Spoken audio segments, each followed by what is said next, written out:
Hello students, good evening. कैसे हैं आप सब? जल्दी से मुझे बता दो, am I audible, am I visible? Divyan, Rohit, Ananta, Kareena, और कौन है?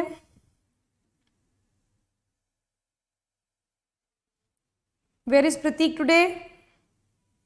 Not present. जो प्रेजेंट है, जो प्रेजेंट है अपनी अटेंडेंस लगा दीजिए। और बस एक बार बता दो, am I audible, am I visible, फिर अपन स्टार्ट कर देते हैं।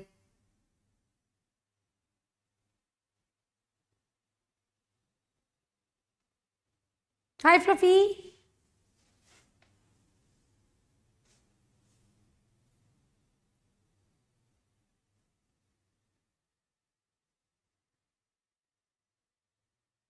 Okay, thank you so much audible and visible के लिए। चलो, कोई डाउट है लास्ट क्लास के? लास्ट क्लास के अगर कोई भी डाउट है तो आप प्लीज मेरे से पूछ लीजिए, वरना फिर अपन माइटोसिस का प्रोसेस स्टार्ट करते हैं पढ़ना। Any doubts? आई थिंक किसने मुझसे, दिव्यान ने मुझे डाउट पूछा था। दिव्यान, आपका डाउट क्लियर हो गया है?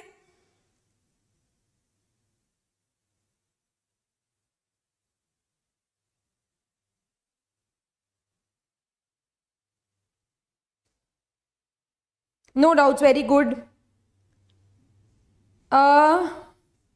कौन सी क्लास के बारे में बताऊं? एक बार गणेश पूछो, अगर मुझे पता होगा तो मैं आपको जरूर बताऊंगी। ठीक है, स्टार्ट करें फिर अपन पढ़ना।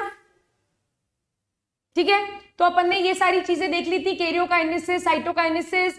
अपन ने ये देख लिया था कि माइटोसिस का जो प्रोसेस है, जो सेल डिवीजन है, that will consist of prophase, metaphase, anaphase, telophase, और उससे पहले इंटरफेज आएगा जो कि प्रिपरेटरी फेज है, जिसमें आपका G1 फेज, S फेज और G2 फेज आएगा। ठीक है, यहां तक सारी चीजें हो गई थी। कैरियोकाइनेसिस और साइटोकाइनेसिस मैंने आपको बता दिया था। अब जब अपन सेल डिवीजन पढ़ेंगे तब वहां पर अपन कैरियोकाइनेसिस और साइटोकाइनेसिस के बारे में डिटेल में बात करेंगे। आज अवनी नहीं है क्लास में, प्रतीक नहीं है। चलो धीरे धीरे स्टूडेंट्स ज्वाइन हो जाएंगे। So today we will start with mitosis. ठीक है, आज अपन बात करेंगे माइटोसिस की, और अपन ऑलरेडी डिस्कस कर चुके हैं कि माइटोसिस जो है that is a kind of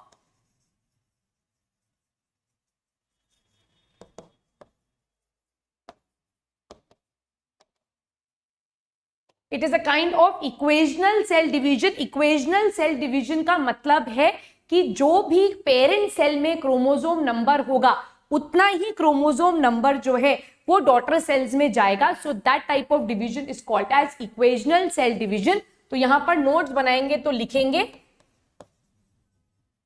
parent cell and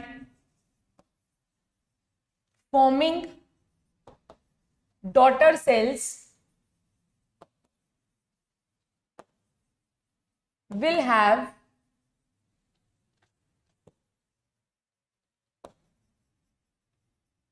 same number of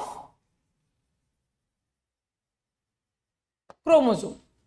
तीसरी बात, it can take place in both diploid and haploid cells. Diploid और हैप्लॉइड सेल्स में माइटोसिस जो है वो हो सकता है, पर अगर मैं मियोसिस की बात करूं, that would be the next topic. वहां पर सिर्फ और सिर्फ कौन सा डिवीजन होएगा, या मियोसिस कौन से सेल में होगा? सिर्फ डिप्लॉइड सेल में होगा। हैप्लॉइड सेल के केस में कभी भी मियोसिस नहीं होगा।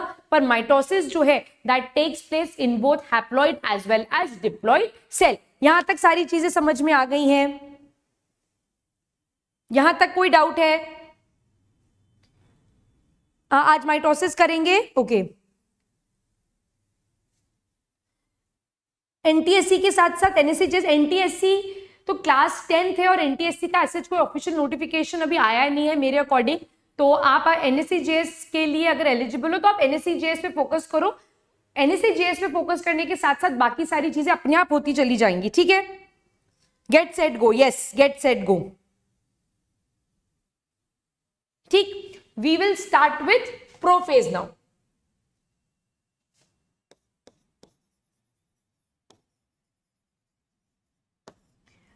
प्रोफेज की बात करेंगे. अब आप अगर कुछ बुक्स को देखोगे, है ना, एनसीईआरटी के अलावा अगर आप बुक्स को देखोगे तो उन्होंने प्रोफेज को early prophase, middle prophase, late prophase ऐसे करके डिवाइड कर रखा है. एनसीईआरटी जो है वो प्रोफेज को प्रोफेज मानती है, वो उसको अर्ली और लेट में डिवाइड नहीं करती है. तो मैं भी आपको प्रोफेज एज अ होल ही पढ़ाऊंगी, ठीक है. बट अपन ये जरूर लिख लेंगे कि अर्ली प्रोफेज में क्या होगा, लेट प्रोफेज में क्या होगा.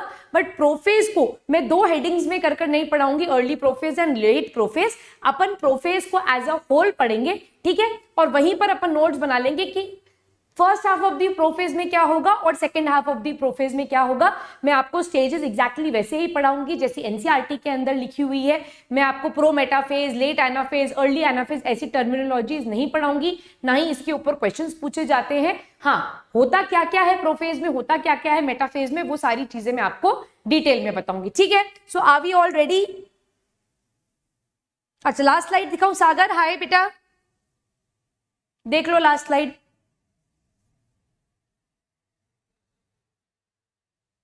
चले आगे. You are Saurabh, you are Saurabh. Okay Sagar, चले आगे चले. So we are talking of prophase. Now when the cell enters into the prophase, तो वो आपका प्रिपरेटरी फेज पूरा क्रॉस करके आया है. दैट मीन्स वो G1, S और G2 तीनों स्टेजेस को क्रॉस करके प्रोफेज तक पहुंचा है. अब जब सेल प्रोफेज में पहुंचेगा तो सेल कुछ ऐसा दिखेगा.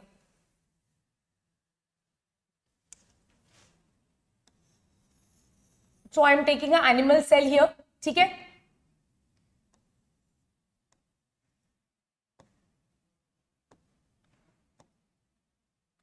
इस तरह से न्यूक्लियस होगा, यहां पर क्रोमैटिन मटेरियल होगा, ठीक है. यहां पर सेंट्रियोल्स डुप्लीकेटेड है. This is the cytoplasm and cytoplasm के अंदर यहां पर सारे सेल ऑर्गेनेल्स जो हैं वो प्रेजेंट होंगे, ठीक है.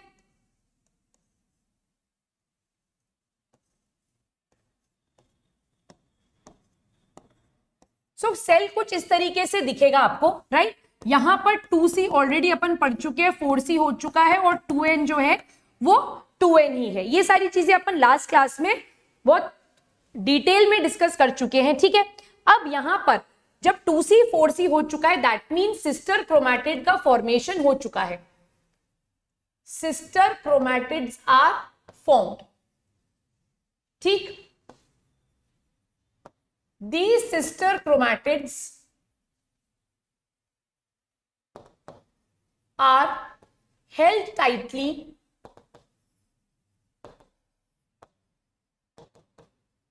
with the help of protein, which is called as cohesin. ठीक है, ये इंपॉर्टेंट है क्योंकि न्यूक्लियस के अंदर एस फेज हो चुका है.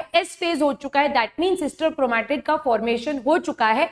एक बार अब जब सिस्टर क्रोमैटिड का फॉर्मेशन हो चुका है तो वो सिस्टर क्रोमैटिड एक दूसरे से टाइटली अटैच्ड है और वो टाइटली अटैच्ड है due to the presence of a protein which is called as cohesin. यहां तक बात समझ में आ गई. दैट मीन्स प्रोफेज में एंटर करने वाला सेल आपको कुछ इस तरीके से दिखेगा और यहां पर आपका न्यूक्लियोलस भी प्रेजेंट होगा. So everything would be visible like this, ठीक. अब जो चेंजेस आएंगे अब अपन उसको क्लियरली डायग्रामेटिकली बनाते चले जाएंगे ताकि आपको चीजें अच्छे से विजुअलाइज हो जाए, ठीक है. ठीक, आगे चले, चलो. So now we will talk of prophase. Now, okay, let me draw the diagram first. उसके बाद में साइड में उसकी थ्योरी लिखते चली जाऊंगी. आप मेरी बातों को ध्यान से सुने और डायग्राम मेरे साथ साथ बनाएंगे तो बेटर है और मेरी बातों को ध्यान से सुनना भी है, ठीक. अब प्रोफेज के अंदर क्या होगा देखो. मैं एनिमल सेल लेकर चल रही हूं, ठीक.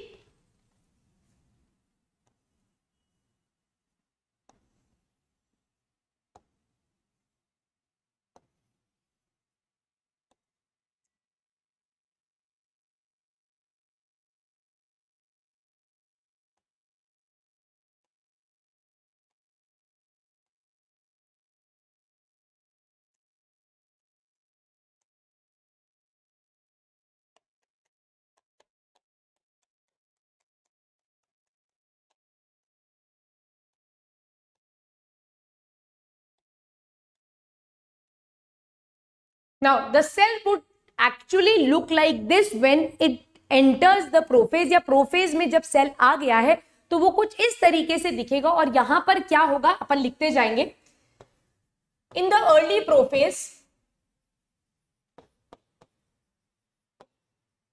in the early prophase,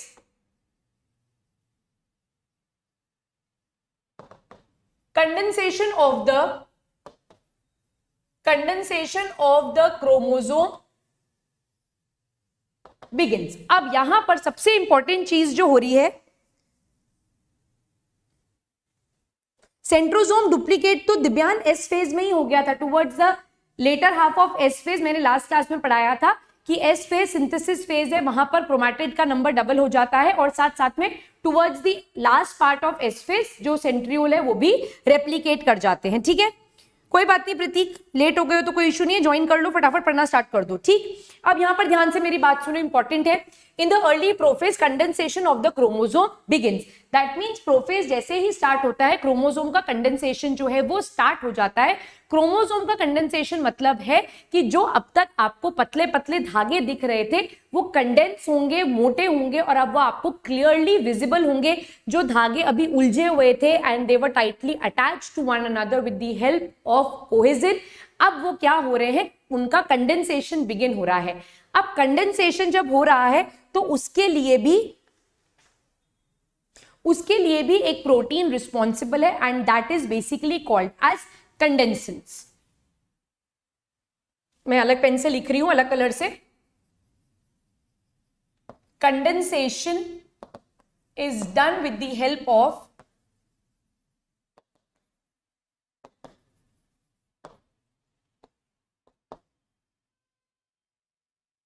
ठीक है, it is done with the help of condensin. ये किसकी हेल्प से होती है, ये कंडेंसिन की मदद से होती है।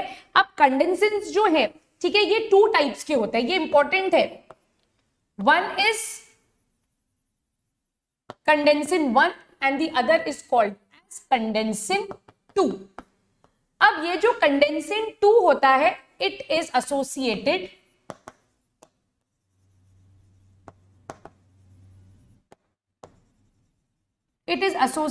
with chromatin। It is associated with chromatin. पर ये जो कंडेंसिन 1 है, it is present in the cytoplasm.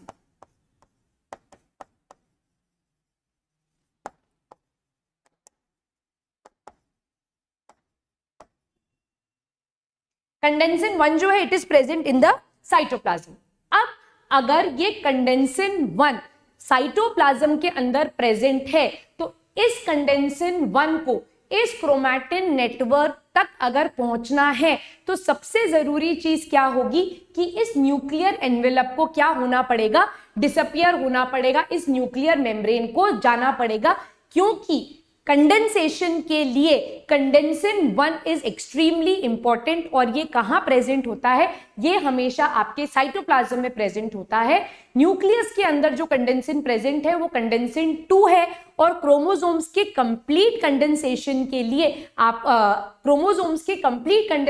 के लिए आपको क्या चाहिए, आपको कंडेंसिन 1 चाहिए जो कि साइटोप्लाज्म के अंदर प्रेजेंट है, राइट। इसीलिए अर्ली प्रोफेज में condensation of the chromosomes begins, but condensation complete कब होता है, जब ये न्यूक्लियर एनवेलप डिसइंटीग्रेट हो जाती है, न्यूक्लियर मेम्ब्रेन जो है वो छोटे छोटे पार्ट्स में डिसोसिएट हो जाती है, डिसअपियर हो जाती है, तब साइटोप्लाज्म से कंडेंसिन 1 जो है वो क्रोमोसोम्स के कांटेक्ट में आता है और उसके कंडेंसेशन के प्रोसेस को कंप्लीट करता है। क्या मेरी बात यहां तक समझ में आ गई है? क्या ये चीज सबको चमक गई, हाँ या ना? दिव्यान, प्रतीक, अनंत, सौरभ, नरेश, करीना, रोहित, क्या ये बात चमक गई है? आज अवनी आई नहीं है, ठीक है, आगे चले। अब देखो,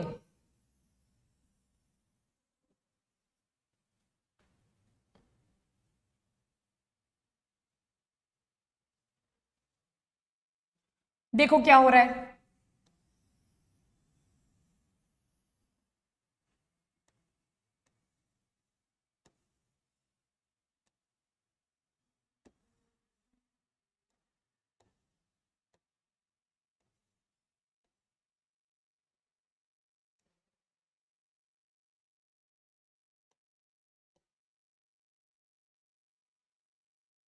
और यहां पर एक और पॉइंट लिखेंगे अर्ली प्रोफेज में, अर्ली प्रोफेज में एक और पॉइंट यहां लिख देते, the centrioles also starts to migrate towards pole. यहां तक कोई डाउट है? Okay, very good very good very good, चमक गया सबको, बहुत अच्छी बात है।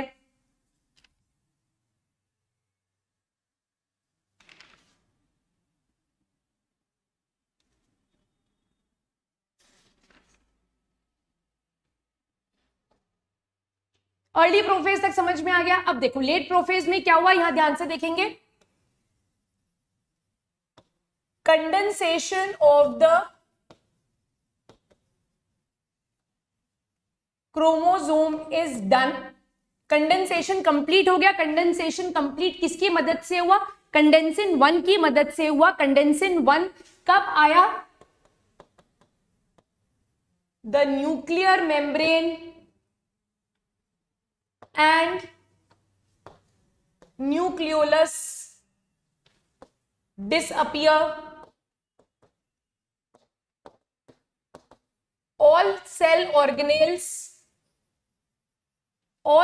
organelles disappear. Important point, centrioles reaches the poles. यहां तक बात समझ में आ गई? यहां तक बात समझ में आ गई। अब ये जो कंडेंसिन 1 है ये क्या करता है? ये क्रोमोसोम के कंडेंसेशन में मदद करता है और साथ साथ में ये कोहेजन के एक्शन को क्या कर देता है? खत्म कर देता है। कोहेजन ने क्या करा हुआ था? जो सिस्टर क्रोमैटिड थी उसको एक दूसरे के साथ टाइटली बाइंड कर रखा था, पर जैसे ही कंडेंसिन 1 क्रोमोसोम्स के कांटेक्ट में आता है वो कोहेजन के एक्शन को वो क्या कर देता है? खत्म कर देता है और कंडेंसेशन ऑफ द क्रोमोसोम को कंप्लीट कर देता है। ये बात समझ में आ गई? चमक गया अनंत? वेरी गुड, ठीक है। अब later half of the prophase में क्या हुआ? अब आप देखो, condensation of the chromosome is complete, nuclear membrane disappears, nucleolus disappears, all the cell organelles disappear and the centrioles have reached towards the opposite poles. centrioles जो है वो अपने अपने respective poles के ऊपर पहुंच चुके हैं। यहां तक बात समझ में आ गई? केतकी, which slide should I explain again? This one or the previous one? कौन सी स्लाइड एक्सप्लेन करनी है?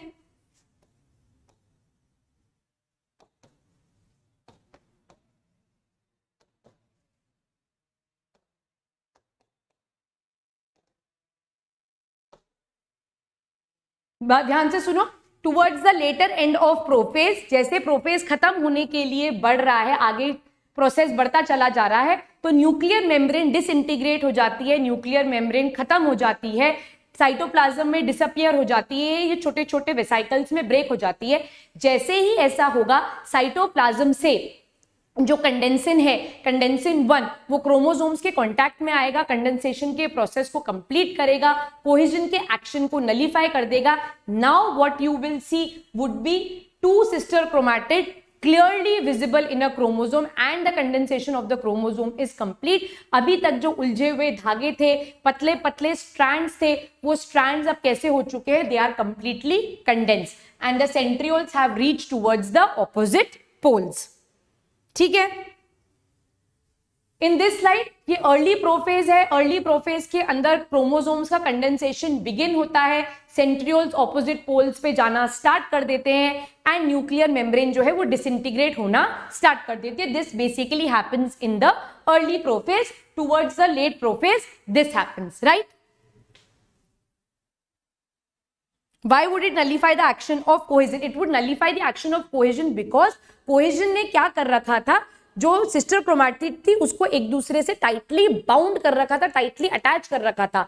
क्योंकि अब आपको इक्वेशनल डिवीजन करना है, you need to separate a sister chromatid. तो जब तक आप कोहेजन के एक्शन को खत्म नहीं करोगे, आप दो चीजों को सेपरेट नहीं कर पाओगे और पतले पतले धागे जो है उनको पुल करना ज्यादा डिफिकल्ट है रादर देन कंडेंस। तो यहां पर क्रोमोसोम्स अब तक जो पतले पतले धागे उलझे हुए थे वो अब प्रॉपर्ली सुलझ गए हैं और कंडेंस हो चुके हैं, तो इनका जो डिवीजन प्रोसेस है दैट वुड बिकम इजी। ठीक है, क्लियर है ये? यहां तक क्लियर है दिव्यान? आगे चले। Now once the centriole reaches towards the pole, बहुत इंपॉर्टेंट बात है ये, once the centriole reaches towards the opposite poles, the centrioles starts to produce, the centrioles begins to produce microtubular fibrils. यहां से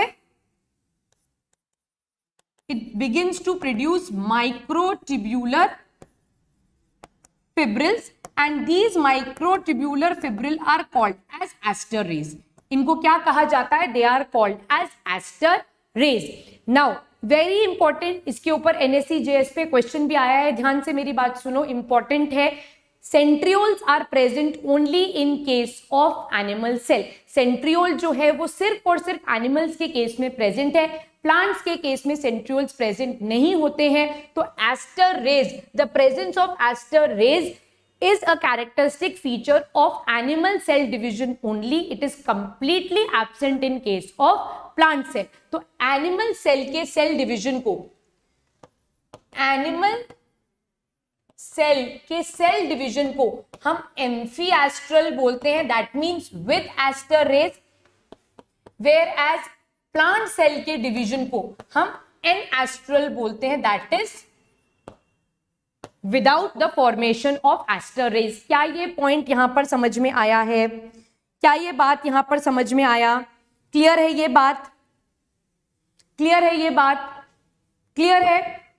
सेंट्रियोल क्योंकि सिर्फ और सिर्फ एनिमल सेल के केस में प्रेजेंट है, प्लांट्स के केस में सेंट्रियोल प्रेजेंट नहीं होता, तो ये जो एस्टर रेज बन रही है ये सिर्फ और सिर्फ एनिमल सेल के केस में होगा। देयरफॉर द माइटोसिस और the cell division of animal cell is called as amphiastral, whereas in case of plant cell it is called as anastral. ठीक, क्लियर है? आज नोट्स भेज दूंगी। ठीक, अब यहां पर देखो, centriole along with the aster rays, centriole along with the aster rays is called as, it is called as an aster, it is called as an aster. तो यहां पर भी क्या प्रोड्यूस हो गया है? एक एस्टर प्रोड्यूस हो गया है। पहले, बहुत पहले ऐसा माना जाता था कि इट वाज सपोज, है ना, ऐसा माना जाता था कि एनिमल सेल का जब डिवीजन हो रहा है तो ऑपोजिट पोल से लाइट इमिट हो रही है। ठीक है, ऐसा लगता था कि लाइट इमिट हो रही है, बट लाइट इमिट नहीं होती थी। एक्चुअली यहाँ पर क्या प्रेजेंट है? यहाँ पर माइक्रोट्यूब्यूलर फिब्रिल्स प्रेजेंट है, प्रोटीन प्रेजेंट है। तो प्रोटीन, जैसे हेयर जेल होता है ना, हेयर जेल, तो आप उसकी अगर डब्बी को देखोगे तो आपको उसमें से एक शाइन दिखती है ना, तो एग्जैक्टली वैसी ही शाइन आपको एनिमल सेल के पोल्स पर दिखती थी। तो ऐसा लगता था कि यहाँ पर लाइट चमक रही है, तो एक्चुअली लाइट नहीं होती थी, यहाँ पर प्रोटीन प्रेजेंट है और वो जेलेशन फॉर्म में प्रेजेंट है। ये वो प्रोटीन है जो आगे जाके अब स्पिंडल फाइबर्स के फॉर्मेशन में मदद करेगा। ठीक है, यहाँ लाइट नहीं जलती है, पर पुरानी बुक्स आप देखोगे तो उसमें लिखा हुआ होगा कि it is seen that some light like structure is growing at the opposite poles. वो जो लाइट लाइक स्ट्रक्चर है वो प्रोटीन प्रेजेंट है, प्रोटीन इकट्ठा होकर पोल्स पर प्रेजेंट है। तो ऐसा लगता है लाइट चमक रही है, बट लाइट होती नहीं है। यहाँ पर क्या प्रेजेंट है? यहाँ पर माइक्रोट्यूब्यूलर फिब्रिल्स प्रेजेंट है जो कि स्पिंडल फाइबर बनाने के काम आएंगे। क्या ये पॉइंट क्लियर है? अच्छा, ठीक है, ध्यान से सुनो, वापस से सुन लो। दिव्यान, आपके पास ये एक क्रोमोसोम है, ठीक है, उस एक क्रोमोसोम से एक सिस्टर क्रोमैटिड बनी। अब ये सिस्टर क्रोमैटिड जो बनी है ये इसके साथ अटैच्ड रहती है, जुड़ी हुई रहती है। ठीक है, किसकी मदद से जुड़ी हुई रहती है? ये जुड़ी हुई रहती है कोहेजन की मदद से। ठीक है, कोहेजन की वजह से ये एक दूसरे के साथ अटैच रहती है और ये पतले पतले धागों के फॉर्म में प्रेजेंट रहते हैं। This happens during the preparatory phase. जैसे ही सेल डिवीजन का प्रोसेस स्टार्ट होता है, अब आपको क्या करना है? आपको ये सिस्टर क्रोमैटिड्स को सेपरेट करना है, इनको आपको अलग करना है। ये अलग कब होंगी? आप खुद सोचो, ये अलग कब होंगी? जब ये आपस में एक दूसरे से टाइटली अटैच्ड होंगी, तब ये इजीली अलग हो पाएंगी। कि मैं पहले ही इनको थोड़ा सा अलग कर दूं तब इनको ब्रेक करना इजी होगा? डेफिनेटली जब मैं इनको थोड़ा सा अलग कर दूंगी तब इनको ब्रेक करना इजी होगा। So that is basically done with the help of condensin. Condensin एक ऐसा प्रोटीन है जो कि कोहेजन के एक्शन को नलीफाई करेगा, सिस्टर क्रोमैटिड्स को सेपरेट करेगा, क्रोमोसोम्स को कंडेंस करेगा, पतले पतले धागों की जगह जो एक दूसरे से इंटरमिंगल्ड थे उनको कंडेंस करेगा, वेल डिफाइंड शेप में लाएगा और फिर डिवीजन के प्रोसेस को ईज आउट करेगा. So this is the role of cohesin and condensin. Divyan, ये आपको समझ में आया? ठीक है. अनंत, अब आप अनंत मेरी बात सुनिए. आपको क्या पॉइंट समझ नहीं आया है? आपको ये सेंट्रियोल वाली चीज समझ नहीं आई है शायद. वापस से सुनो मेरी बात.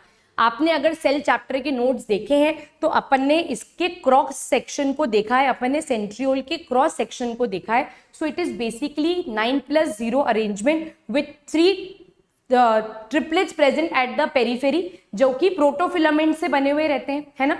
अब प्रोटोफिलामेंट का जो स्ट्रक्चर है वो किसका बना हुआ होता है? दैट इज बेसिकली माइक्रोट्यूब्यूल्स, जिसमें अल्फा और बीटा एक दूसरे के पैरेलल रन करते हैं. एंड जब अपन को ऊपर से उसे देखते हैं तो एक alpha beta alpha beta alpha beta का एक डाइमर दिखता है हमको, जिसको अपन ने प्रोटोफिलामेंट बोला.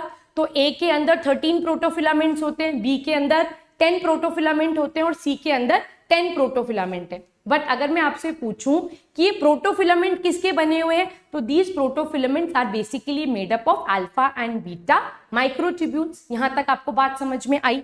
यहां तक समझ में आई? ठीक है. हाँ, वेरी गुड प्रतीक, वेरी गुड. ठीक है अनंत, आप मेरी बात को सुनते चलो. नाउ उसी कंसेप्ट को मैं यहां पर लगा रही हूं. कंसेप्ट क्या लगाया मैंने? अब मैं यहां पर दो चीजें कंपेयर कर रही हूं. एक है आपका प्लांट सेल और एक है आपका एनिमल सेल. प्लांट सेल के केस में सेंट्रियोल एब्सेंट है. तो अगर प्लांट सेल के केस में सेंट्रियोल एब्सेंट है तो क्या ये एस्टर का फॉर्मेशन होगा? एस्टर का फॉर्मेशन नहीं होगा. तो अगर एस्टर का फॉर्मेशन नहीं हो रहा है तो ऐसे डिवीजन को हम एनएस्ट्रल सेल डिवीजन बोलते हैं, क्योंकि एनिमल्स के केस में एस्टर का फॉर्मेशन हो रहा है, इसीलिए हम उसको एम्फीएस्ट्रल बोलते हैं. यहां तक आपको चमक गया? यहां तक आपको समझ गया? दिव्या, अनंत, यहां तक क्लियर है? यहां तक क्लियर है तो मुझे एक बार बोलो मैम क्लियर, फिर मैं आगे चलूंगी. प्रतीक, वेरी गुड, आपको समझ में आ गया. दिव्यान, आपको क्लियर है?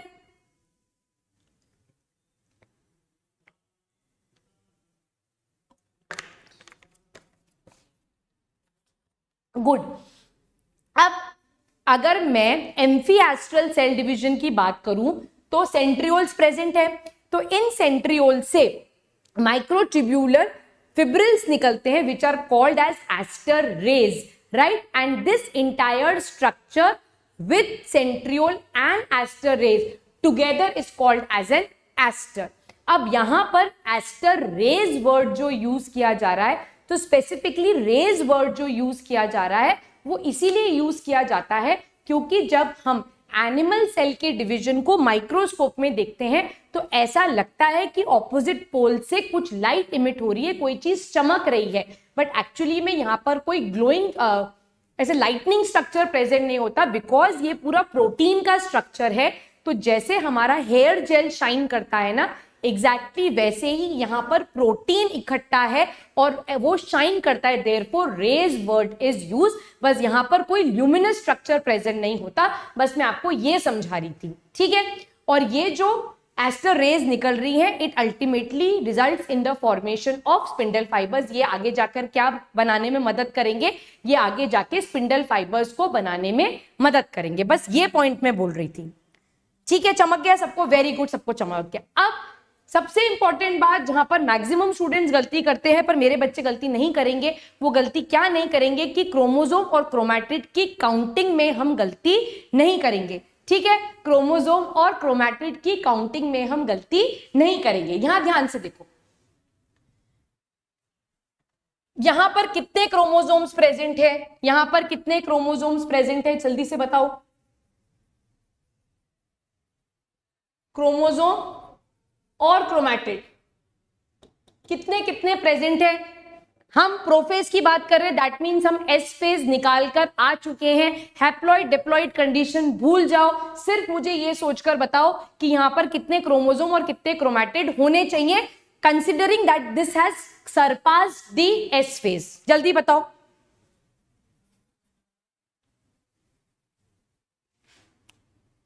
मैम मैं बल्ब हूं और आप उस बल्ब का filament. This is the best explanation I have seen, thank you. अच्छा, क्रोमोसोम 2 है, शाबाश, वेरी गुड। क्रोमोसोम 2 है। प्रतीक, क्रोमैटिड कितने? दिव्यान, अनंत, कितने क्रोमैटिड है? Considering that this has cross the S phase, so how many chromatid should be there? Ketaki, I will explain it, very good. Divyan, very good. Anant, 4 है बेटा, 4 chromatids होंगे क्योंकि ये ऑलरेडी एस फेज को क्रॉस कर चुका है, तो एस फेज में ऑलरेडी सिस्टर क्रोमैटिड बन चुकी है। यहां पर क्लियरली विजिबल नहीं है क्योंकि क्रोमोसोम का कंडेंसेशन कंप्लीट नहीं हुआ है, ठीक है। Ketaki, very good, 4 chromatid. Rohit, very good, very good, very good. Anant, एक बार आप देख लो, आपको क्लियर है ना कंसेप्ट? तो यहां पर भी आपको क्या दिखेगा? क्रोमोसोम कितने हैं? Chromosome 2, chromatid 4। क्लियर? क्लियर है ये? वेरी गुड, बहुत बढ़िया, शाबाश। I am proud of all my students. Now this is the end of prophase. Now we enter into the next phase which is called as the metaphase. अब देखो metaphase में क्या होगा, ध्यान से देखो।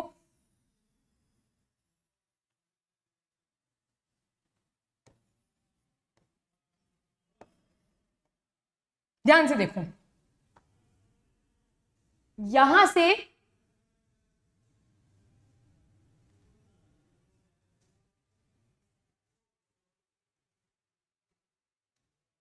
स्पिंडल फाइबर्स प्रोड्यूस होना start हो जाएगा। सी,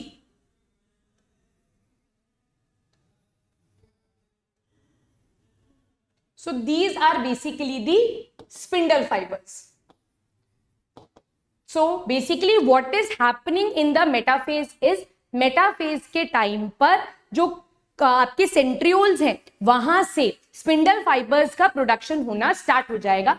अब ये जो स्पिंडल फाइबर्स बनेंगे, ये जो फाइबर्स बनेंगे, ये बेसिकली 3 टाइप के होते हैं। पहले मैं 2 टाइप डिस्कस करूंगी, फिर मैं तीसरा टाइप डिस्कस करूंगी। सो स्पिंडल फाइबर्स के हमको यहां पर 3 टाइप्स मिलते हैं। पहला होता है कंटिन्यूअस फाइबर्स, दूसरे होते हैं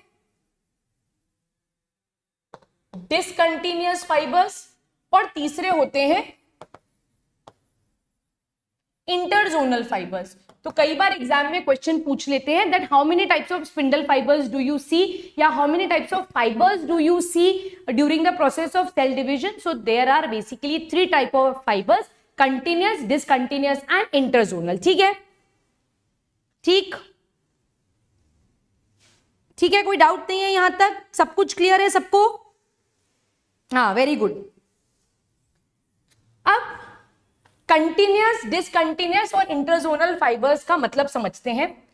कंटिन्यूअस फाइबर्स मतलब वो फाइबर्स जो पोल टू पोल रन कर रहे हैं, ठीक है, वो निकलते हैं सेंट्रियोल से और दूसरे सेंट्रियोल पर जाकर अटैच हो जाते हैं।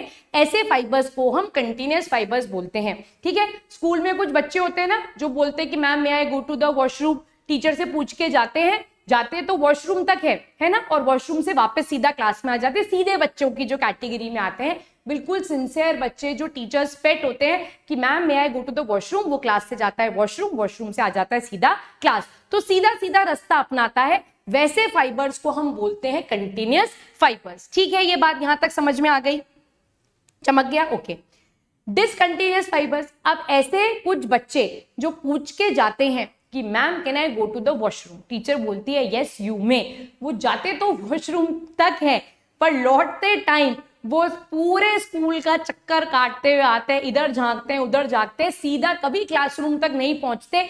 ऐसे बच्चों को या ऐसे फाइबर्स को जो निकलते तो पोल से हैं पर दूसरे पोल पर नहीं पहुंचते, इधर उधर रास्ता भटक जाते हैं, ऐसे फाइबर्स को हम डिसकंटिन्यूअस फाइबर्स बोलते हैं। या कुछ बुक्स में आप देखोगे तो these fibres are also called as chromosomal fibres. ऐसे फाइबर्स को हम क्रोमोसोमल फाइबर्स भी बोलते हैं।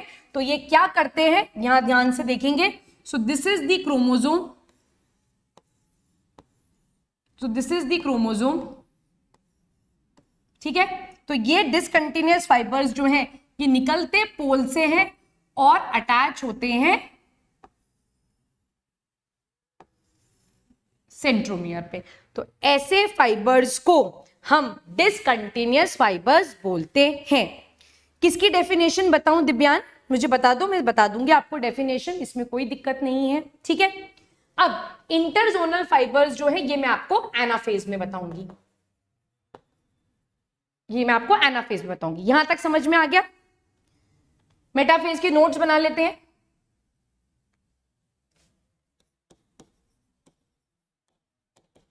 The spindle fibers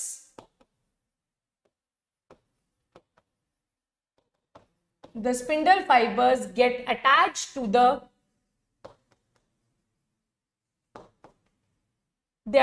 centromere, या फिर आप लिख सकते हो they attach to the kinetochore, ठीक है।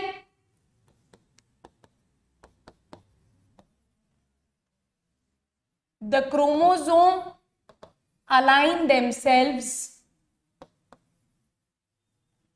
at the center of the cell. The chromosomes align themselves at the center of the cell. Therefore, this stage is the best stage to study the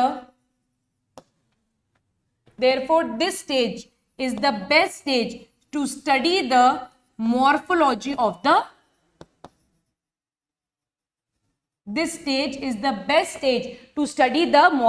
of the chromosome, ठीक है। यहां तक बात समझ में आई? Yes, Trace, it is for class 8th also.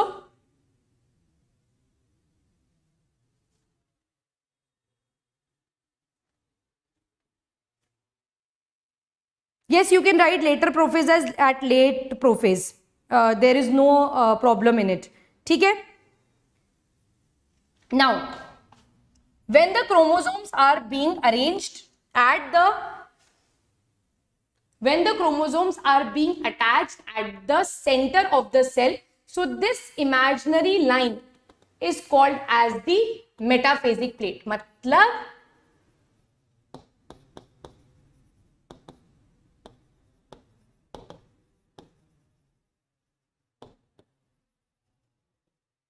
एक imaginary line है जो कि सेल को दो इक्वल पार्ट्स में डिवाइड कर रही है, और उस इमेजिनरी लाइन पर क्रोमोसोम्स जो हैं वो ब्यूटीफुली अलाइन हो जाते हैं एंड स्पिंडल फाइबर्स उसके ऊपर आकर अटैच हो जाते हैं। क्योंकि सारे क्रोमोसोम्स एक प्लेन पर अरेंज हो जाते हैं, सो ये एक बेस्ट स्टेज है to study the morphology of the chromosome, ठीक है। क्लियर है ये बात? यहां तक कोई डाउट है? यहां तक प्लीज आप नोट्स बना लीजिए।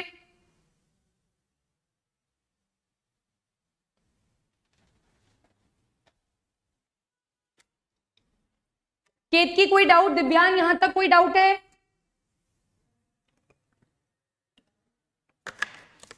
ऐसे आप नोट्स बना लो। Run from pole to pole,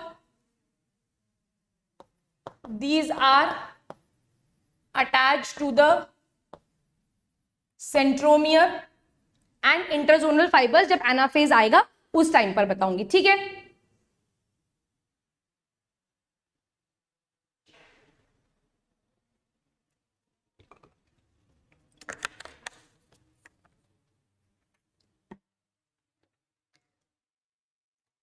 ester rays बेटा, aster rays are basically the microtubule fibrils. Microtubule के पतले पतले थ्रेड जैसे स्ट्रक्चर्स हैं जो कि स्पिंडल फाइबर के फॉर्मेशन में मदद कर रहे हैं। They are called as aster rays. So aster rays along with centriole is called as an aster, ठीक है।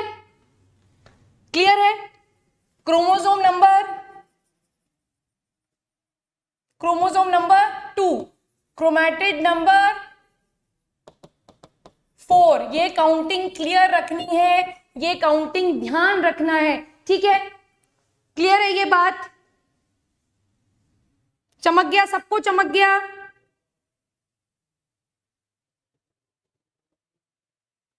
देख लो, नोट्स बना लो।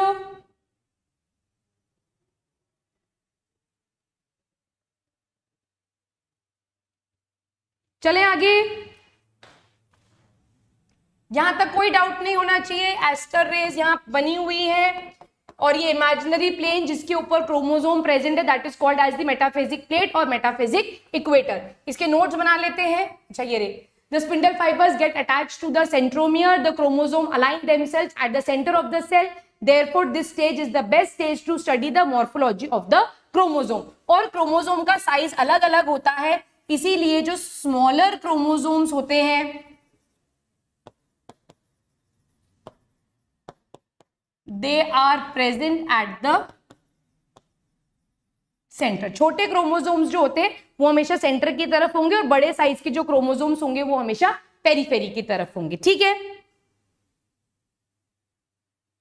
ओके। प्रतीक ने मुझसे क्या डाउट पूछा, अनंत ने, सॉरी मैम, मतलब इंटरफेज में प्रिपेयर होता है, फिर प्री फेज में डिवाइड होता है और फिर मेटाफेज में वो क्रोमोसोम डेवलप करते हैं इन अ सेल। दिव्यांग नोटेड। प्रतीक को चमक गया। अनंत, मुझे आपका डाउट समझ नहीं आया, can you reframe it and tell it to me. ठीक है, अच्छा अब मैं एक सिंपल डाउट आप सबसे पूछना चाहती हूँ, सिंपल डाउट, आंसर देना मुझे। यहां पर मैं लिख रही हूं, क्विज टाइम है ये, ठीक है। इफ इन मेटाफेज, ध्यान से आंसर करेंगे सारे, फर्स्ट आंसर वाले को मैं चॉकलेट दूंगी virtual. If in metaphase the number of chromosome, if in metaphase the number of chromosome is 2 and the number of chromatid is 4। Question समझ में आ गया केतकी?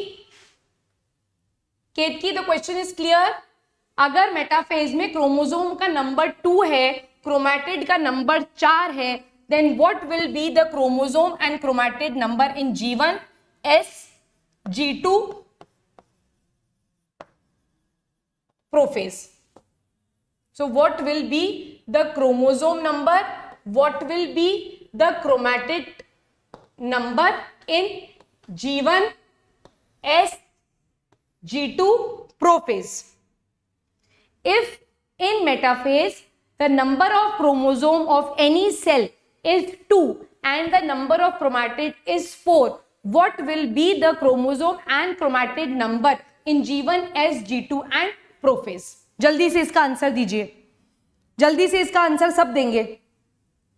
मैं टाइम दे रही हूं आपको, आराम से अपना टाइम लीजिए और आंसर दीजिए।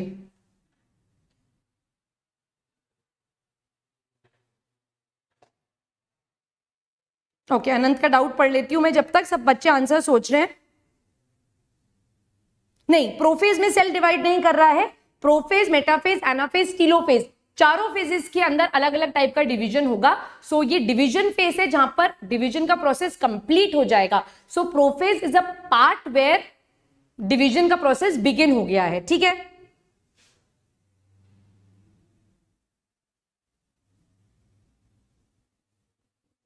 जीवन सेम।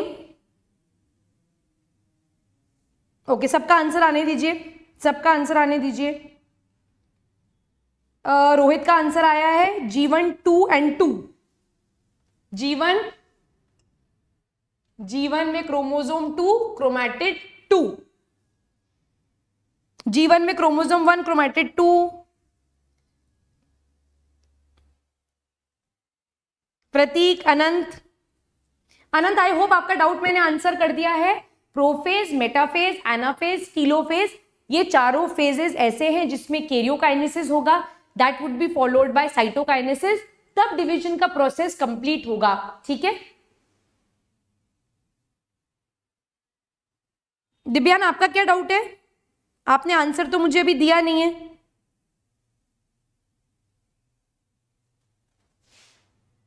करवा दूंगी रिवाइज, बिल्कुल करवा दूंगी। आंसर्स चाहिए पर मुझे इसके पहले, जब तक ये काउंटिंग नहीं आएगी, थ्योरी इंपॉर्टेंट नहीं है, यही इंपॉर्टेंट है। कहां दिव्यान, मुझे आपका आंसर नहीं दिख रहा है। Divyan, I can not see your answer, can you repost it please? Prateek, answer.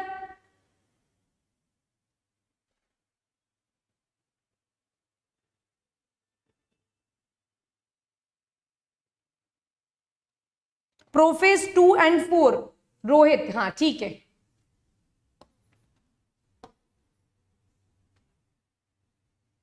अनंता के डाउट के नीचे।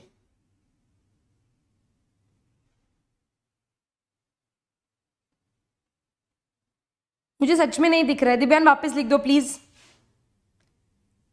अच्छा, अनंता का आंसर है जीवन। जीवन is absolutely 2 and 2, absolutely correct. S के अंदर आंसर क्या होगा? क्रोमोसोम 2 क्रोमैटिड 4, G2 के अंदर chromosome 2 chromatid 4, this would be the right answer. अगर ये कंसेप्ट यहां समझ नहीं आया है तो हमें बहुत कुछ वापस से पढ़ने की जरूरत है। चेक करो, अननोन बिल्कुल करेक्ट है। यस केत की एब्सोल्युटली करेक्ट। तो जीवन के अंदर 2 and 2 हो जाएगा, एस के अंदर chromosome number same, chromatid double, जो एस में है वही G2 में है, और जो G2 में है फिर वही प्रोफेज के अंदर है, और फिर वही मेटाफेज के अंदर है। करेक्ट आया, वेरी गुड। जिसका करेक्ट आया है वो मुझे एक हार्ट भेज दे, और जिसका करेक्ट नहीं आया है वो अपने लिए थम्स अप करे, that we will try next time. ठीक है, ये क्लियर है क्या? ये कंसेप्ट सबको चमका है? अनंत, आपका आंसर बिल्कुल करेक्ट है। एस में आपने 2 and 2 करा, एस में 2 and 4 होगा। ठीक है, G2 में 2 and 4, प्रोफेज में 2 and 4। Very good Rohit, Divyan very good, Ketaki very good. Prateek, मैं आपके आंसर का वेट ही कर रही हूं, अभी तक आया नहीं है आपका आंसर। चलें आगे, ये नोट्स बन गए हैं, क्लियर है ये कंसेप्ट यहां तक? चमक गया रोहित? चलो आगे चलते हैं और अब बात करते हैं एनाफेज की। इंपॉर्टेंट है, बहुत इंपॉर्टेंट है। अच्छा, इसी क्वेश्चन पे एक बार दोबारा आते हैं। दैट मीन्स अगर हम 2 and 2 की काउंटिंग लेकर चल रहे हैं, ठीक है, अगर हम 2 and 2 की काउंटिंग लेकर चल रहे हैं और ये एक सेल साइकिल है, यहां पर 2 and 2 है, दैट मीन्स हमको एंड भी 2 और 2 पे ही करना है। दैट मीन्स अल्टीमेटली जो हमारे डॉटर सेल्स बनेंगे उसके अंदर भी 2 क्रोमोसोम 2 क्रोमैटिड होनी चाहिए, हाँ या ना? होनी चाहिए, 2 क्रोमोसोम 2 क्रोमैटिड, बस वो ही अब अपन यहां पर करेंगे। ठीक है, एनाफेज। एनाफेज में देखो, सब लोग अपने पेन, पेपर, कॉपी, पेंसिल सब छोड़ दो और सिर्फ मुझे देखो, और जो मैं यहां पर बता रही हूं सिर्फ उसी चीज को आपको यहां पर देखना है। ठीक है, ध्यान से, बहुत इंपॉर्टेंट कंसेप्ट है बच्चों, ये बहुत इंपॉर्टेंट कंसेप्ट है। देखो क्या हो रहा है, ये हमारी मेटाफेजिक प्लेट है, ठीक है,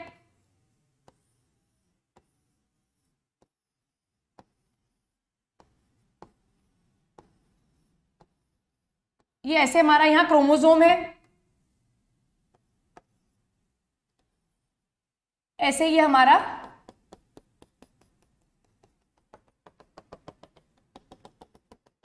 ऐसे ये हमारे स्पिंडल फाइबर्स है। ठीक है, नाउ ध्यान से सुनेंगे, सब पेन पेपर सब छोड़ देंगे। Now what happens during anaphase is, जैसे टग ऑफ वॉर होती है ना, जिसमें हम रस्सी को अपनी अपनी तरफ खींचते हैं, एग्जैक्टली वैसे ही यहां पर पुलिंग ऑफ फाइबर्स होती है। ये जो फाइबर्स हैं, ये जो स्पिंडल फाइबर्स हैं, ये कॉन्ट्रैक्शन शो करते हैं। कॉन्ट्रैक्शन होता है तो ये सारे छोटे होते हैं, शॉर्टनिंग होती है इनकी, and then they are pulled in the opposite direction. मतलब ऊपर वाला सेंट्रियोल जो है वो अपने फाइबर्स को ऊपर की तरफ खींचेगा और नीचे वाला सेंट्रियोल जो है वो अपने फाइबर्स को नीचे की तरफ खींचेगा। तो एक टेंशन क्रिएट होता है फाइबर्स में बिकॉज ऑफ इट्स कॉन्ट्रैक्शन। यहाँ पर फाइबर्स के बीच में या फाइबर्स में कॉन्ट्रैक्शन होता है और उस कॉन्ट्रैक्शन की वजह से फाइबर्स जो हैं उनकी लेंथ जो है वो कम होती है, and due to this shortening a tension is created and there is pulling action. और उस पुलिंग एक्शन की वजह से what happens is the sister chromatids get separated. ये जो सिस्टर क्रोमैटिड एस फेज में बनी थी वो अब एक दूसरे से क्या हो जाती है? सेपरेट हो जाती है। ठीक है, अब क्या होगा? सेपरेट होंगी तो आप देखो क्या होएगा, ध्यान से देखना, बहुत इंपॉर्टेंट कंसेप्ट है ये। अब सिस्टर क्रोमैटिड जब सेपरेट हुई, सो this is one sister chromatid, this is other sister chromatid, this is one sister chromatid, this is the other sister chromatid, and these are getting pulled with the help of these chromosomal fibers, और ये हमारे continuous fibers ऐसे चल रहे हैं। ठीक है, बात समझ में आ गई? बात समझ में आई? क्या यहां पर कंसेप्ट समझ में आया? इधर देखो दोबारा, यहां पर क्रोमोसोम नंबर 2, क्रोमैटिड नंबर 4। ठीक, तुरंत यहां देखो, तुरंत यहां देखो एनाफेज में क्या हुआ, क्रोमोसोम कितने दिख रहे हैं? क्रोमोसोम कितने दिख रहे हैं? यहां पर क्रोमोसोम कितने दिख रहे हैं?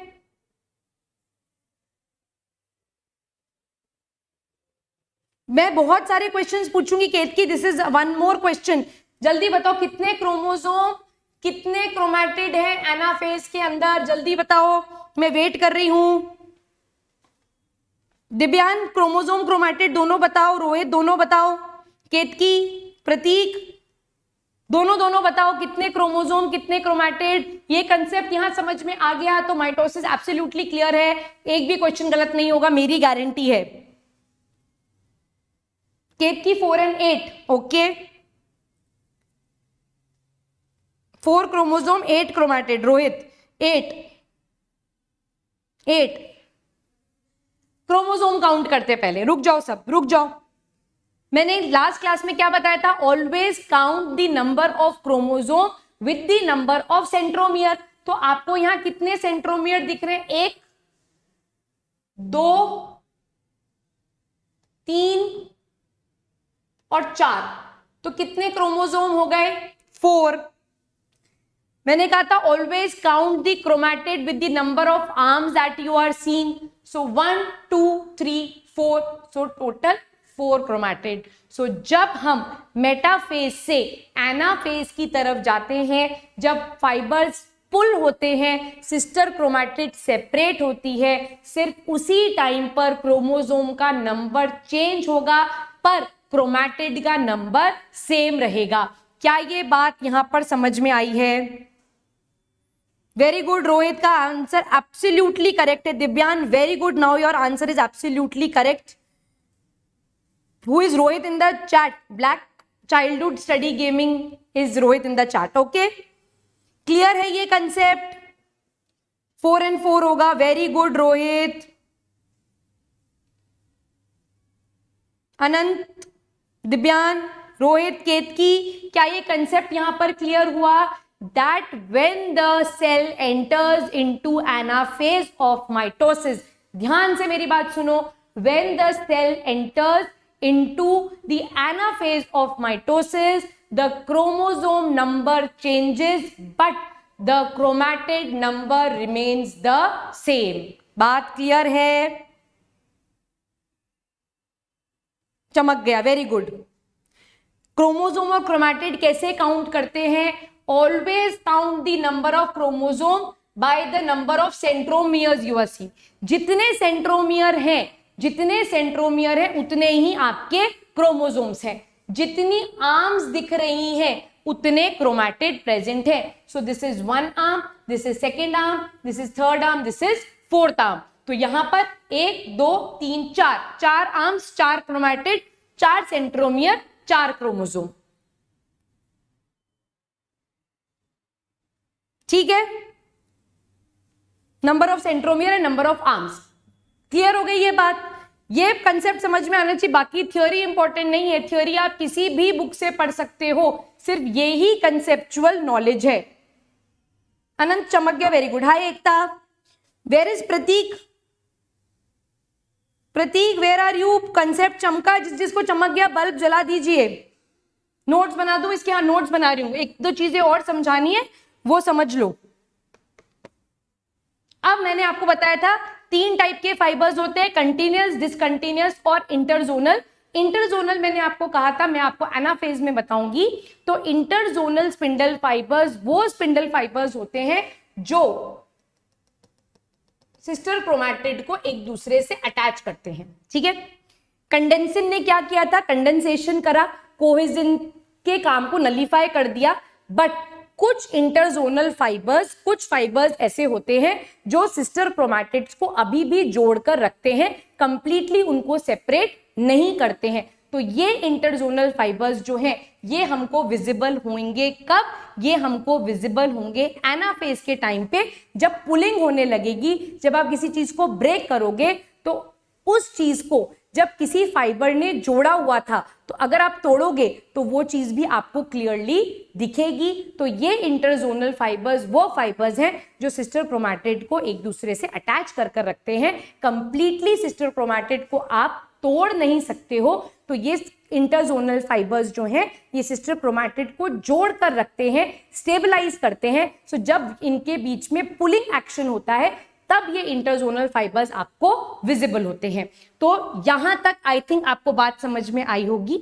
तीसरी इंपॉर्टेंट चीज जो हमको यहां समझनी है वो ये है कि मैंने जब आपको क्रोमोसोम्स पढ़ाए थे तब मैंने आपको वेरियस शेप्स ऑफ क्रोमोसोम पढ़ाए थे कि मेटासेंट्रिक होता है, सब मेटासेंट्रिक होता है, एक्रोसेंट्रिक होता है, टीलोसेंट्रिक होता है, दैट इज VLJ शेप के क्रोमोसोम्स होते हैं। तो वो शेप जो है वो आपको इस एनाफेज के टाइम पर देखने के लिए मिलेगी। क्या यहां तक सारी चीजें समझ में आ गई हैं? क्लियर है यहां तक सारी बातें? चलो फिर नोट्स बनाएंगे।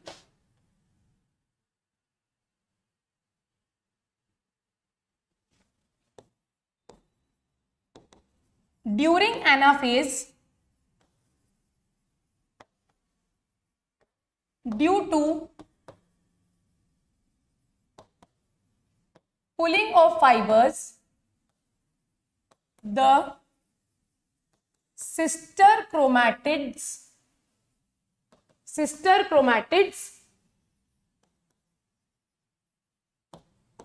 during anaphase, due to pulling of the fibers, the sister chromatids separate, ठीक है।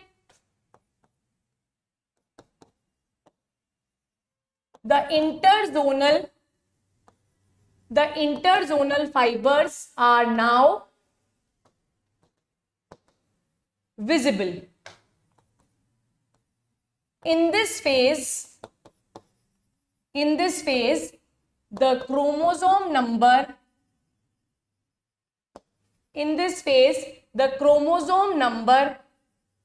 doubles while the chromatid number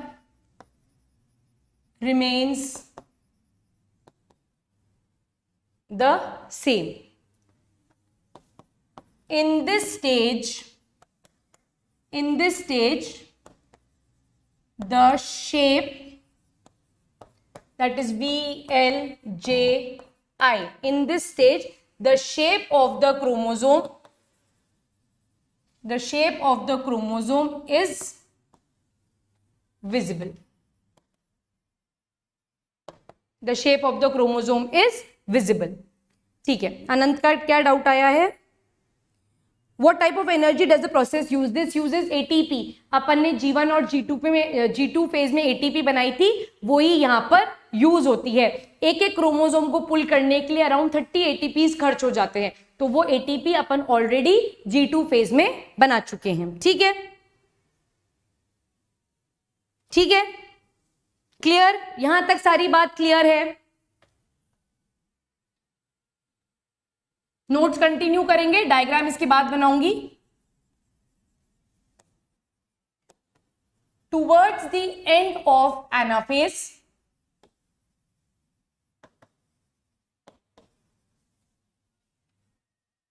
the chromosome reaches the poles. In case of animal cell, the spindle fibers disappear, while in case of plant cell, while in case of plant cell the spindle fibers persist.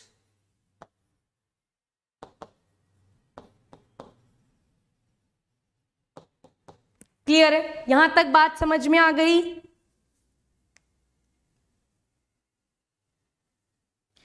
दिव्यान G2 phase में तो RNA और protein से, आप दिव्यान एक बार lecture check करो, वहां पर ATP का सिंथेसिस भी करवाया था और जीवन के अंदर भी एटीपी का सिंथेसिस करवाया था। ठीक है, IUQM क्लास 8 का सिलेबस कहां से पता लगाएं? आई थिंक IUQM की क्लास आज ही होती है, अजय सर की क्लास होती है फिजिक्स की क्लास के बाद, तो वहां पर आप सर से डायरेक्टली लाइव चैट में पूछ सकते हो। ठीक है, ठीक है, क्लियर है? अब अगर इसका डायग्राम बना ले क्विकली, डायग्राम बनाए तो ये पोल्स पर पहुंच गए,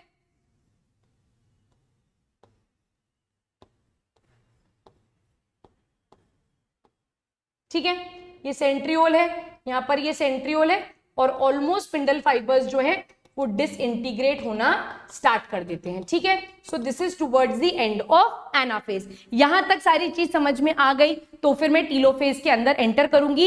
इंपॉर्टेंट बात है कि प्लांट्स के केस में स्पिंडल फाइबर्स जो हैं वो परसिस्ट करते हैं और एनिमल सेल के केस में ये towards the end of anaphase disintegrate होना स्टार्ट होते हैं। ऐसा क्यों होता है उस पॉइंट को भी अपन डिस्कस करेंगे। यहां तक सब कुछ चमक गया है तो आगे चलें। मैंने G2 फेज में एटीपी नहीं लिखवाया था, चेक करते हैं।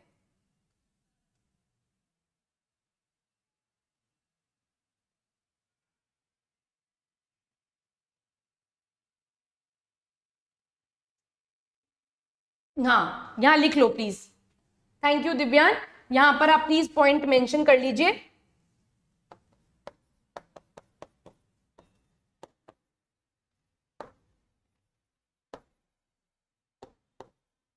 ठीक है, ठीक, जीवन में तो लिखवाया था ना एटीपी सिंथेसिस। ठीक है, G2 में भी मेंशन कर लीजिए कि एटीपी का सिंथेसिस वहां पर भी होता है। Thank you दिव्यान। NSCJS का सिलेबस क्लास 8 का NSCJS का सिलेबस नहीं होता, वो सबका कंबाइंड ही सिलेबस होता है। It is not class wise, it is a combined olympiad. ठीक है, trace.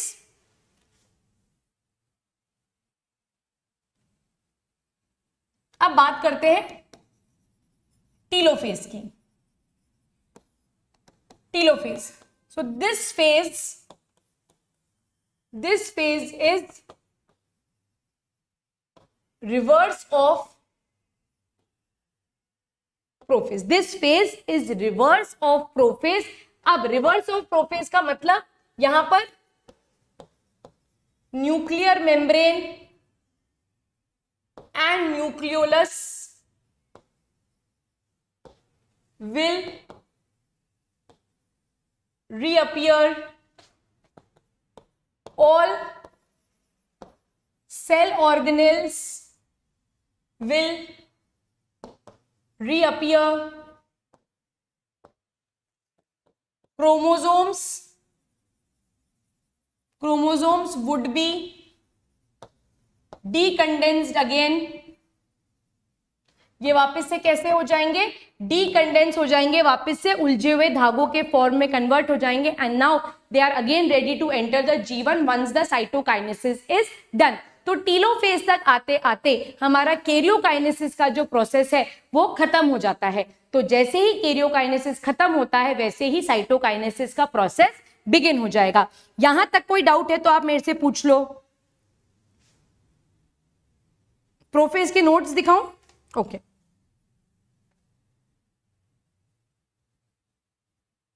this is prophase, this is prophase।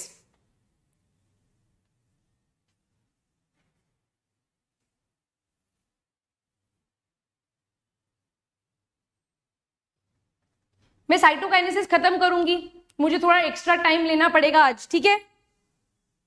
अनंत पूरा रिवाइज करा दूंगी, you don't have to worry about it, मैं पूरा रिवाइज करा दूंगी। आगे चलूं, एक बार टॉपिक खत्म करें।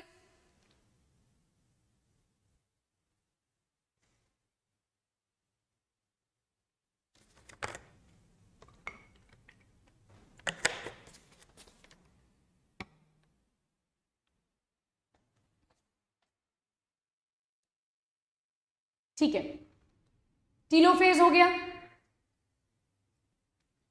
ठीक, अब यहां देखो, अब मैं बात कर रही हूं एनिमल सेल की, है ना। अपन इतनी तरह से एनिमल सेल ही बना रहे हैं। यहां ध्यान से देखो, ये न्यूक्लियर मेम्ब्रेन वापस आ गई, ये न्यूक्लियर मेम्ब्रेन यहां वापस आ गई, सारे सेल ऑर्गेनेल्स वापस आ गए, सब कुछ हो गया। यहां देखो,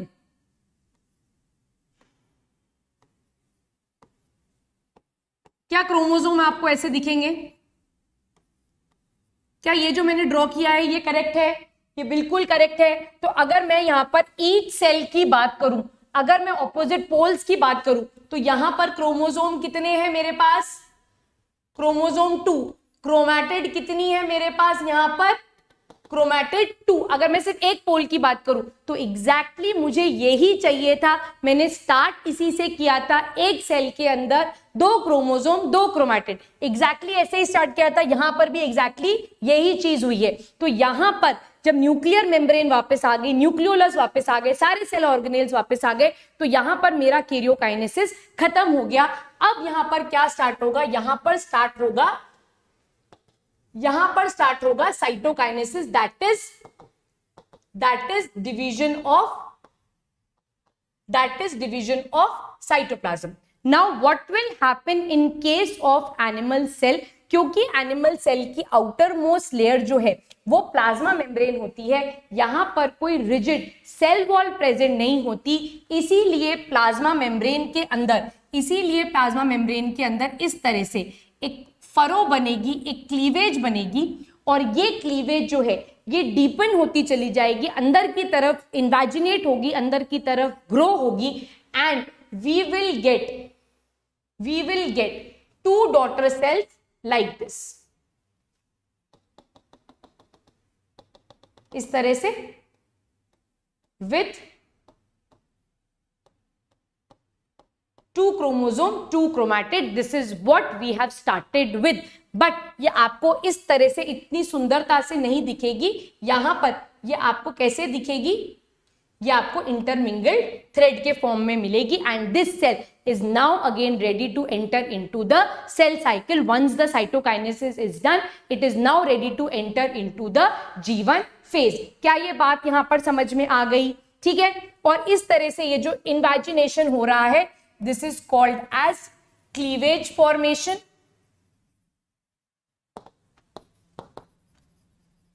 furrow formation, and this type of furrow formation और cleavage formation is centripetal। ये कैसी होगी?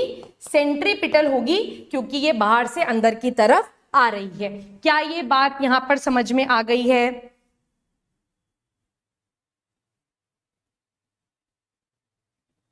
अच्छा, मैं 2 आवर तक क्लास ले लूं? ठीक है, मैं करा दूंगी Anand, don't worry about the revision part, leave that on to me. हाँ, नोट्स बनवा दूंगी साइटोकाइनेसिस के। एनिमल में तो आपको इतना ही लिखना है, मैं नोट्स बनवा देती, लिखो आप।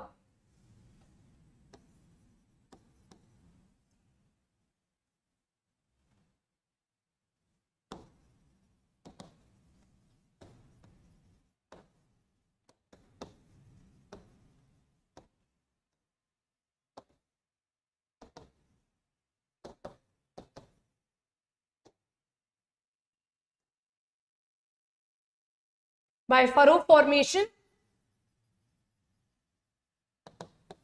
cleavage formation, which is centripetal, the plasma membrane invaginates and results in the formation of 2 daughter cell. ठीक है, नोट्स बन गए? क्लियर है ये बात?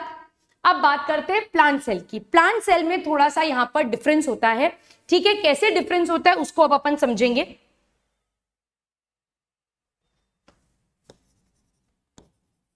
In case of plant cell,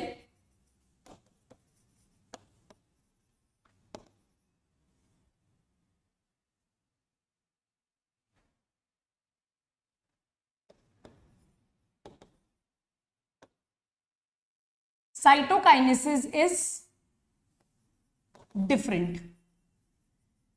कैसे डिफरेंट होता है? क्योंकि प्लांट सेल के पास एक रिजिड सेल वॉल है और वो रिजिड सेल वॉल जो है वो इन्वेजिनेट नहीं कर सकती। सो प्लांट सेल का जो साइटोकाइनेसिस है वो एनिमल के केस में कंप्लीटली डिफरेंट होता है। प्लांट्स के केस में जो साइटोकाइनेसिस हो रहा है that is by cell plate formation. आप सेल के लेक्चर्स याद करो, मैंने जब आपको गोल्जी पढ़ाया था तब वहां पर मैंने आपको लिखवाया था that Golgi helps in the process of cell division of plant, और ये सेल प्लेट बनाता है, अगर आपको याद है तो। अब ध्यान से सुनेंगे कि यहां साइटोकाइनेसिस होता कैसे है। देखो, ठीक, यहां पर क्रोमोसोम्स पहुंच गए हैं, ठीक है, यहां क्रोमोसोम्स पहुंच चुके हैं, यहां न्यूक्लियर मेम्ब्रेन बन चुकी है, ये सारी चीजें हो गई। मैंने आपको बताया था कि प्लांट्स के केस में जो स्पिंडल फाइबर्स हैं ये परसिस्ट करते हैं, जो स्पिंडल फाइबर्स हैं ये परसिस्ट करते हैं, और ये स्पिंडल फाइबर्स जो परसिस्ट कर रहे हैं, जो डिसॉल्व नहीं हो रहे हैं, डिसअपियर नहीं हो रहे हैं, these are now called as, they are now called as phragmoplast, they are now called as phragmoplast। और इस फ्रैग्मोप्लास्ट के ऊपर, इस फ्रैग्मोप्लास्ट के ऊपर इस तरीके से गोल्जी के वेसाइकल्स, इस तरीके से गोल्जी के वेसाइकल्स आके डिपॉजिट हो जाते हैं, ठीक है।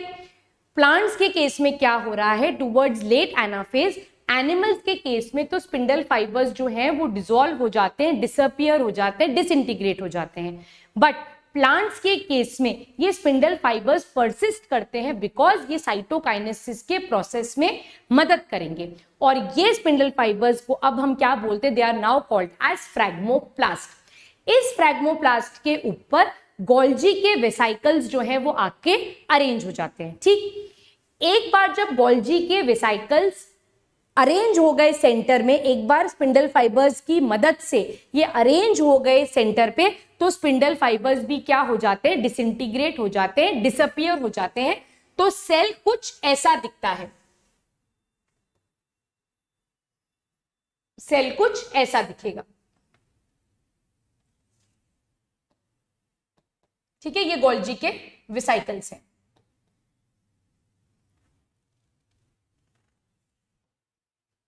ये सेल वॉल है, ठीक है। Now what happens is these Golgian vesicles fuse. ये जो गोल्जी के वेसाइकल्स हैं ये क्या करते हैं, ये फ्यूज हो जाते हैं।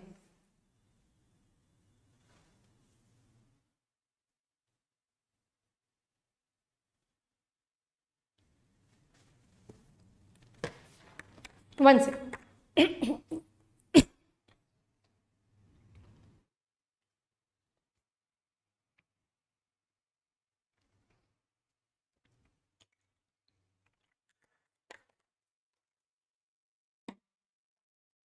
ये गोल्जी के जो वेसाइकल्स हैं ये फ्यूज हो जाते हैं, ठीक है।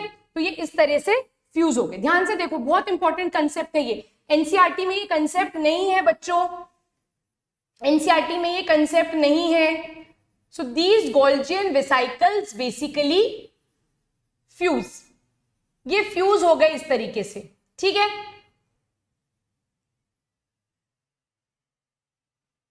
अब ये गोल्जियन वेसाइकल्स जब फ्यूज हो जाते हैं, they result in the formation of 3 layers. These fused Golgian vesicles ये एक मोटी स्ट्रक्चर बनाते हैं, और ये मोटा स्ट्रक्चर, फ्यूज स्ट्रक्चर जो है, इसमें 3 लेयर्स देखने के लिए मिलती हैं। एक ये आउटर लेयर, ऐसे बना दो, ध्यान से देखना, this outer layer, this outer layer, and then we have the middle layer, ठीक है। ये जो आउटर लेयर्स है इनको कहा जाता है शीट, और ये जो मिडिल लेयर है, ये जो मिडिल लेयर है इसको कहा जाता है film. And this film ultimately results in the formation of, this film results in the formation of cell plate, this results in the formation of cell plate. और ये सेल प्लेट आगे जाकर क्या बना देती है, ये आगे जाकर बना देती है मिडिल लैमेला। क्या ये पॉइंट समझ में आया, क्या ये पॉइंट यहां पर समझ में आया?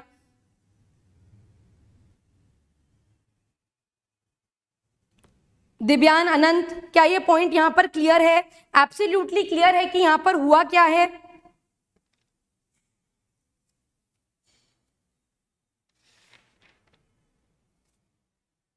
ठीक है, यहां पर क्या हुआ? स्पिंडल फाइबर्स परसिस्ट करे, चमक गया, very good. Spindle fibres persist करे, इन स्पिंडल फाइबर्स की परसिस्टेंस की वजह से जो गोल्जी के वेसिकल्स हैं वो सेंटर में आ गए, राइट। जैसे ही गोल्जी के वेसिकल सेंटर्स में आए, वो जो फ्रेगमोप्लास्ट था वो डिसॉल्व हो गया, डिसइंटीग्रेट हो गया।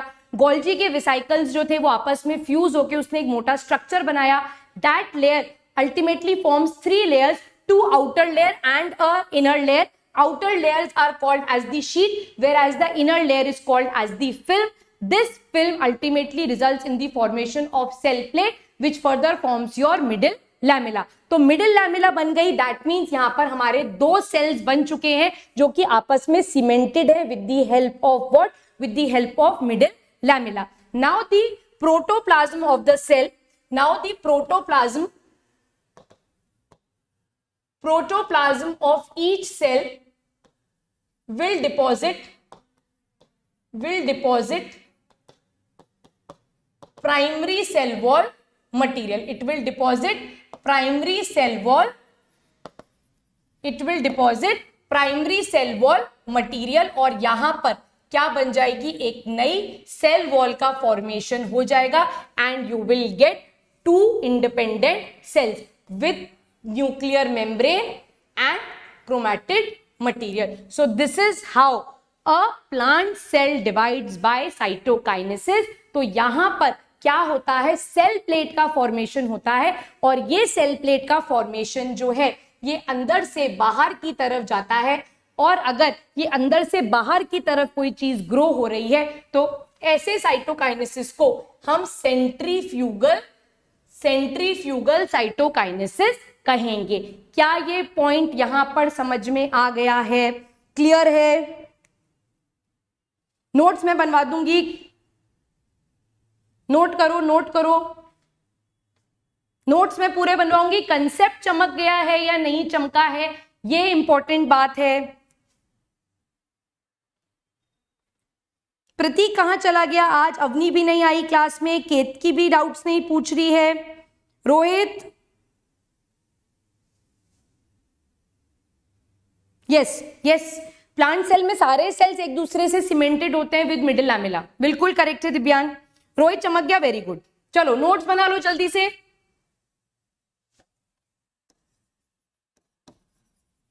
In plant cells the spindle fibers persist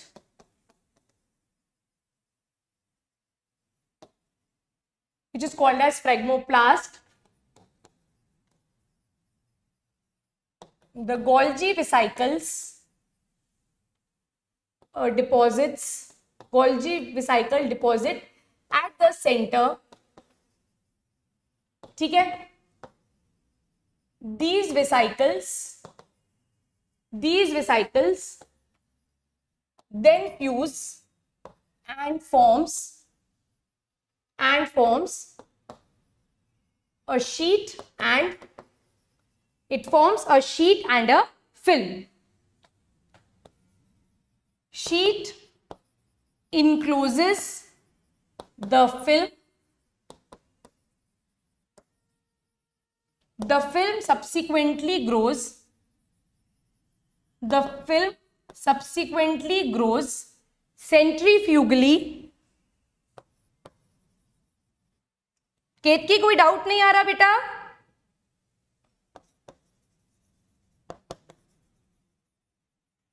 Grows centrifugally and forms a cell plate which further forms middle lamella.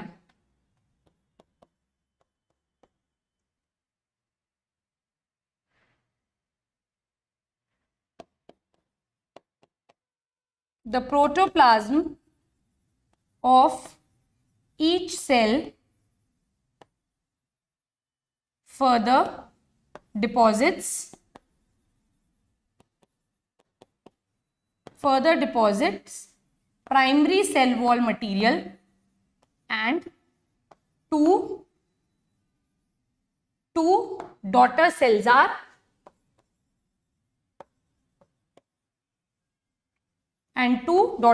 are formed. ठीक है, ये नोट्स हो गए. अब मैं आपको यहां पर एक क्वेश्चन दे रही हूं, वो क्वेश्चन आप सॉल्व करना. आंसर आ जाए तो आप मुझे कमेंट्स में मेंशन कर देना, या नेक्स्ट क्लास को स्टार्ट करने से पहले डेफिनेटली अपन माइटोसिस को रिवाइज करेंगे और उन क्वेश्चंस को डिस्कस करेंगे. और मेरी पूरी कोशिश रहेगी कि मैं मियोसिस को स्टार्ट करने से पहले माइटोसिस के कम से कम काउंटिंग वाले आपको 10 से 15 क्वेश्चंस करवा दूं.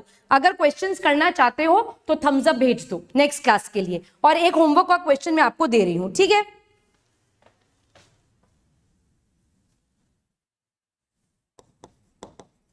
होमवर्क कमेंट में बताते जाना मुझे. ठीक है, the number of chromosome in humans is 46. If this cell enters mitosis, what would be the chromosome? What would be the chromosome and chromatid number in G1, S, G2, prophase, metaphase, anaphase,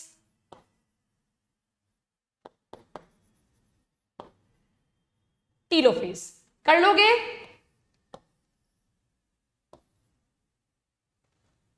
question कर लोगे? Chromosome और chromatid number बताना है. अगर human cells के अंदर 46 chromosomes हैं और ये सेल माइटोसिस शो करता है, तो इसके अलग अलग फेज पे कितने क्रोमोसोम और कितने क्रोमैटिड के नंबर होंगे. I will try. Very good. ठीक है, तो नेक्स्ट क्लास में अपन माइटोसिस के काउंटिंग रिलेटेड क्वेश्चंस करेंगे.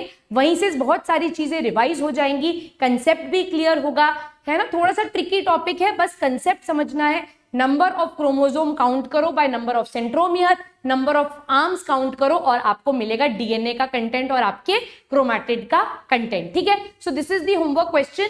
आप सब इसे सॉल्व करेंगे और जितने स्टूडेंट्स रेगुलरली क्लास अटेंड करते हैं या वो स्टूडेंट्स जो रिकॉर्डेड क्लासेस सुनते हैं, वो सब मुझे कमेंट बॉक्स में आंसर करेंगे और मैं राइट रॉन्ग आपको डेफिनेटली बताऊंगी. ठीक है, how many chromatids initially, that you have to determine कि अगर इतने क्रोमोसोम्स हैं और कोई सेल जीवन फेज में जा रहा है तो उसके पास कितने क्रोमैटिड होंगे. दिव्यान, इस क्वेश्चन का सबसे ट्रिकी पार्ट यही है. ठीक है, okay students, we'll meet in the next class. Till then all the best, revise all the topics, keep studying, take care, bye, let's crack it.